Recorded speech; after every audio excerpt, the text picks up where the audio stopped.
Bond, Ruskin Bond. Yes, this is the name which has filled the childhood of generations with delight and fun for decades. Born in Kasauli in 1934 and grew up in Jamnagar, Dehradun, New Delhi, and Shimla. Has written over 500 short stories, in numerous poems, novels, and the tally is yet rising. Let's listen to this short story and become a part of his innocent world. Return of the White Pigeon by Ruskin Bond.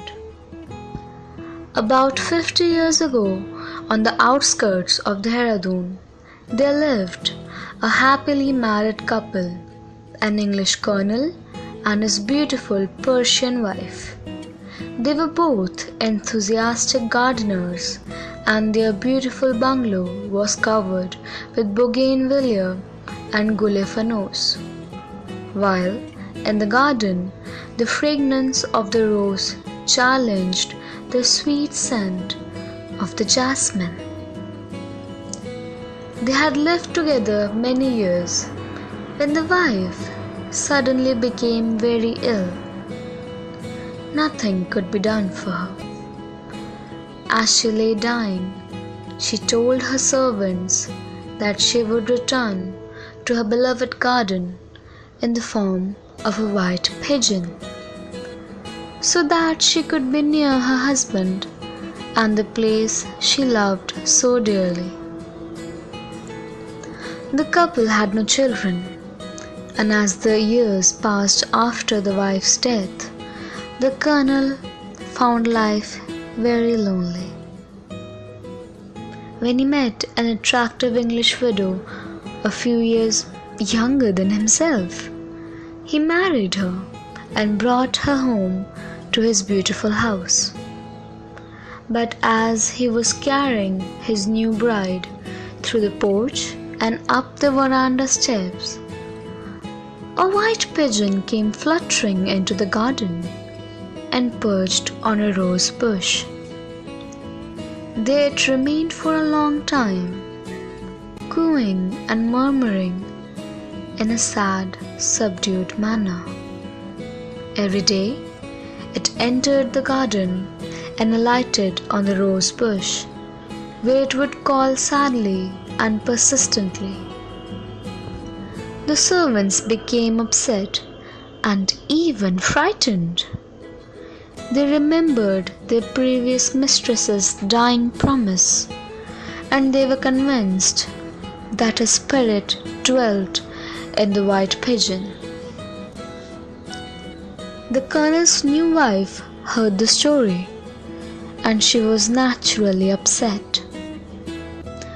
Her husband did not give any credence to the tale, but when he saw how troubled his new wife looked, he decided to do something about it.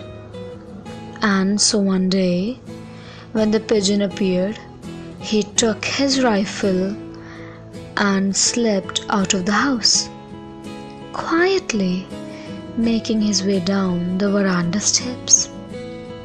When he saw the pigeon on the rose bush, he raised his gun, took aim, and fired. There was a high-pitched woman's scream, and then the pigeon flew away, unsteadily, its breast dark with blood.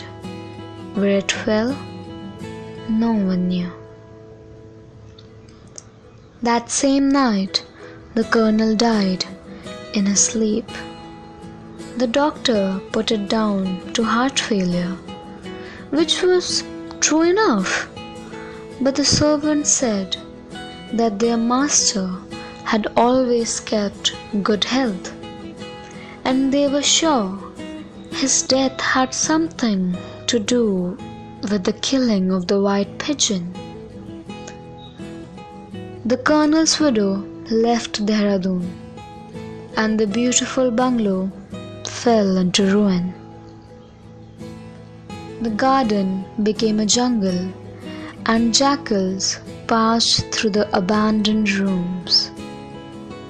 The colonel had been buried in the grounds of his estate, and the gravestone can still be found, although the inscriptions are long since disappeared.